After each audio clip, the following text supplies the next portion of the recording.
Я думаю, что своей репутацией я ни разу не сделал так, чтобы кто-то усомнился в моих словах или моих действиях.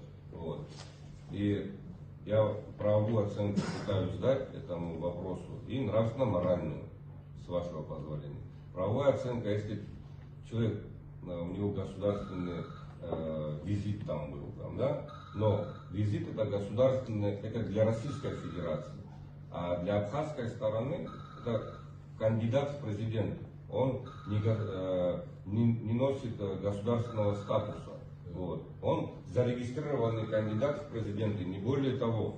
Если там были такие моменты, где он брал обязательства или же какие-то документы подписал, вот, то, конечно, это с правовой точки зрения не имеет права.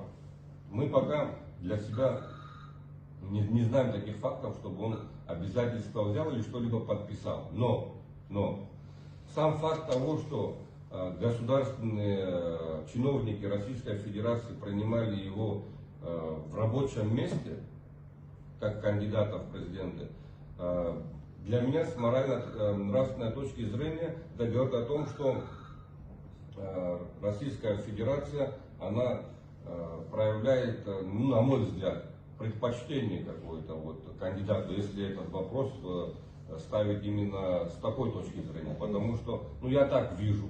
Я не могу говорить о том, что агитируют, нет. Но когда, если, как нам заявляют, встреча была с кандидатом в президенты, а не с должностным лицом, тогда вот я так это расцениваю, что это вот какое-то предпочтение вот данному кандидату. Вы можете с этим не согласиться, но я так это воспринимаю. Да. Что это моя морально-нравственное мое восприятие. Что касается закона, если нигде не фиксируется, это мы еще для себя, чтобы потом не было вопросов и к ЦИКу в том числе, для себя разберемся в том плане, что брал ли он какие-то обязательства и выступал ли он там как не просто общественный государственный деятель, а как должностное лицо. Если факт будет установлен, что он как должностное лицо какие-то обязательства брал или же подписал какой-то документ, тогда это будет прямое нарушение выборного законодательства. Но есть моменты, которые, вот, когда вы говорите о том, что не просто кандидат в президенты, а если это факт того, что руководитель комиссии там и так далее, да, руководитель комиссии, насколько я понимаю, да, это и без суда и следствия, руководителем комиссии может являться на тот период, пока ты выполняешь свои обязанности. Совершенно. Я так понимаю. Вот, потому что если бы человек не был бы должностным лицом, он не являлся бы руководителем данной комиссии. Вот. Есть такие моменты.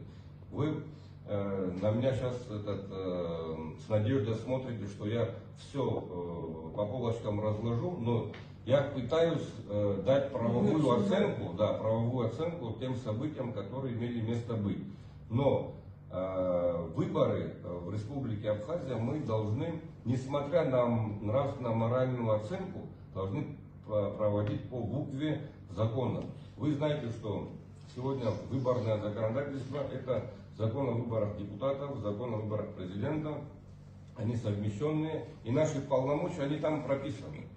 Мы сегодня, я вам ответственно заявляю, что у нас выборное законодательство, оно дырявое, оно не далека от совершенства. Наши предложения, они в парламенте лежат. В первом чтении приняли их единогласно, но до второго, третьего чтения не дошло. Я почему акцент на этом ставлю? Но несмотря какое бы оно дырявое ни было, я как председатель и мои коллеги, мы должны этой буквы закона придерживаться. Если закон несправедлив, значит его надо исправлять. Роман, извиняюсь. Вот вы скажите, какое реагирование, за что мы пришли, общественно-политической ситуации? Мы все это поняли. Что вы будете делать дальше? Дайте нам ответ. Чем вы не понял, вы будете разбираться, в каком качестве он там был, да? В каком качестве он там был. Официальные СМИ Российской Федерации, официальные СМИ который в собственности у власти, заявили о том, что он туда поехал решать социально-экономические вопросы. Договорился, вот эта фраза звучала. Нам даже договариваться Вам не этого надо. недостаточно. Вы сейчас будете проводить сейчас, расследование. Я не закончил, минуточку. Вы сейчас будете проводить расследование компетентное. В каком качестве? Вы кого будете допрашивать? Министров, членов правительства Российской Федерации? Вам недостаточно информация от официальных СМИ России и Абхазии? Вам неужели недостаточно?